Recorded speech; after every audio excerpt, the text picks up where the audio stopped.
Hello guys, നിങ്ങൾ മടിയനല്ല, പക്ഷേ burn ഔട്ടാണ്. ഇതാ 3 സൂചനകൾ. This is me Soumya, life coach and business coach. All are welcome to feel better. നിർത്ത്. നിങ്ങൾ നിങ്ങളെ മടിയനെന്ന് സ്വയം വിമർശിക്കുന്നത് നിർത്തൂ.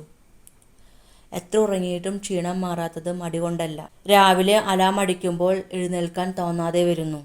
പണ്ട് ഇഷ്ടമുണ്ടായിരുന്ന ജോലി ഇപ്പോൾ ഭാരമായി തോന്നുന്നു. ചെറിയ ചെറിയ കാര്യങ്ങൾക്ക് വരെ ദേഷ്യം വരുന്നു. ഞാൻ മടിയനായോ എന്ന് സ്വയം കുറ്റപ്പെടുത്തുന്നു. ഇത് മടിയല്ല, ബേൺ ഔട്ടിൻ്റെ സൂചനകളാണ്. സൂചന നമ്പർ 1, ഇമോഷണൽ എക്സോഷൻ. എത്ര ഉറങ്ങിയിട്ടും എനർജി ഇല്ല. രാവിലെ തന്നെ ടയേർഡാണ്. ശരീരം ഇവിടെയുണ്ട്, മനസ്സ് എവിടെയോ പോയി.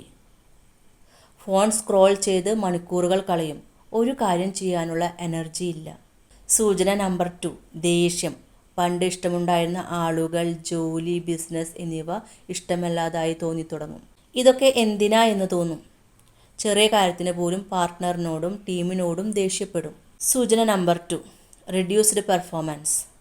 1 മണിക്കൂർ കൊണ്ട് ചെയ്തു തീർക്കേണ്ട ജോലി ഒരു ദിവസം മുഴുവനും എടുക്കും. ഫോക്കസ് ഇല്ല, തെറ്റുകൾ കൂടും, ഞാൻ യൂസ്ലെസ് ആയോ എന്ന് വരെ തോന്നും.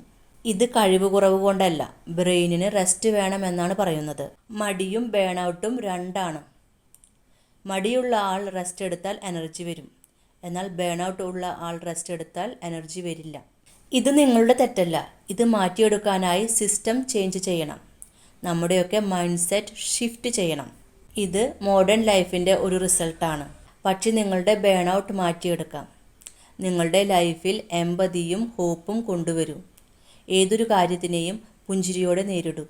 നിങ്ങളുടെ ബേൺ ഔട്ട് എന്ന ആറ്റിറ്റ്യൂഡിനെ ഇല്ലാതാക്കാൻ വേണ്ടി ഏത് സൊല്യൂഷനാണ് നിങ്ങളുടെ കയ്യിലുള്ളത്? എമ്പതിയാണോ, ഹോപ്പാണോ, അതോ പുഞ്ചിരിയാണോ നിങ്ങളുടെ കയ്യിലുള്ളത്? എന്തു തന്നെയായാലും അതൊന്ന് കമൻറ്റ് ചെയ്യൂ. നിങ്ങൾ ആകുലപ്പെടേണ്ട, നിങ്ങൾ ഒറ്റയ്ക്കല്ല. ബേൺ ഔട്ടിൽ നിന്നും കയറി വരാനുള്ള 30 ഡേയ്സ് റീസെറ്റ് ഫീൽ ബെറ്റർ ബാച്ചിൽ പഠിപ്പിക്കുന്നുണ്ട്. താല്പര്യമുള്ളവർ ഡിസ്ക്രിപ്ഷൻ ബോക്സിലും കമൻറ്റിലും കൊടുത്തിട്ടുള്ള വാട്സപ്പ് ലിങ്കിൽ ജോയിൻ ചെയ്യൂ. Thank you all. Thank you for watching my video. Let's grow together.